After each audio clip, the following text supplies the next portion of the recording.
In today's video, I want to talk to you about one skill that can greatly impact others' ability to trust and have confidence in you and your ability to boost your executive presence. And that one skill is having emotional self-control. Emotional self-control basically means being able to control your impulses, especially when you're under pressure or you're under stress. So picture this. Picture a director or a manager who has little emotional self-control. What you're going to see in this person is that maybe they fly off the cuff really easily. They get angry and very stressed out easily. Maybe they raise their voice or they make comments that are inappropriate. They show a lot of strong emotion in the workplace that then trickles down to others. Now, this is the first part of why emotional self-control is so important, because as a leader, you need to set the tone for how everyone in your organization, or at least in your department, deals with stress. So if you're feeling emotionally unstable, if you're feeling like it's difficult to control your impulses and control your emotions in the moment, then it is going to be very difficult for those around you, like your direct reports, to also be able to handle stress and pressure well. Now, I want you to imagine a leader who actually has excellent emotional self-control. So this person might be able to slow down when the pressure is high or when they're feeling very stressed. They can think about their responses with intention. They pause before speaking. They don't raise their voice or get overly agitated or irritable when they're feeling stressed. They can talk about their stress in a very productive way, sharing how they're feeling and giving words or giving a voice to what they're experiencing, but without acting out in response to that stress. Now, in my first example, we talked about a leader who has little emotional self-control. And of course, as a result, the people working with them, around them, and beneath them, their direct reports, are going to feel the impact of that lack of emotional self-control. That could also impact their stress levels. That could make them feel a little bit more impulsive or have a harder time controlling their emotions.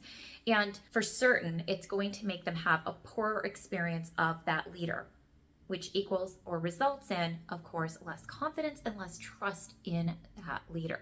Now, in my second example, we talked about somebody who has good self-control, a leader with good emotional self-control.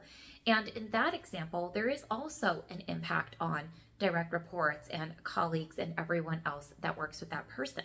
But in that case, the impact is a lot more positive. They see that person as a rock, as a stable force within the organization. So when things do get stressful, when there's a lot of work coming down the pipeline, when there is an angry customer or whatever may be creating stress in that department, that the people there know that they can count on that person to think steady thoughts, to be confident in the moment, to trust that they can manage and figure things out without getting overwhelmed, without flying off the handle. Now, maybe you can think of somebody that you know that is an excellent example of having good emotional self-control. What does it feel like to be around that person? Probably feels quite good. You know that even in stressful situations, that person is going to be level-headed and think clearly about the problem or whatever challenge is at hand. They are not going to get overwhelmed. They're not going to get irritable.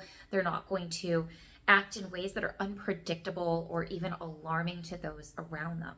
So this is why having emotional self-control is so important to executive presence. In order for people to have confidence in you and take you seriously as a leader, for them to trust you, your insights, your decision-making, they need to see and experience you as somebody who has good emotional self-control. So this is one skill that, if you haven't really thought about how this fits into your executive presence, may require some attention from you. How can you be somebody with better emotional self-control? This doesn't mean not having emotions. By far, it doesn't mean that at all. It just means how you deal with your emotions, but especially ones that are more extreme. All right, so we've talked a lot of examples here about somebody who's under stress or under pressure, but I do want to say that somebody with low emotional self-control can also be somebody who gets a little too activated when things are going well, right? Somebody who might get a little too giddy, a little too excited, somebody who It feels like their emotions go to one extreme or the other. So we're really talking about a healthy balance of their experience of emotions, a healthy balance in how they express their emotions. By all means, it's okay to get excited, it's okay to get happy, it's okay to get frustrated and angry. But how you deal with those emotions is going to have a huge impact on your executive presence. If you have any questions about today's video or any other questions about how to boost your emotional self-control as a leader, please leave them in the comments below. And if you appreciated this video and would like to see more like this, please consider subscribing and hitting that like button, and I'll see you in the next video.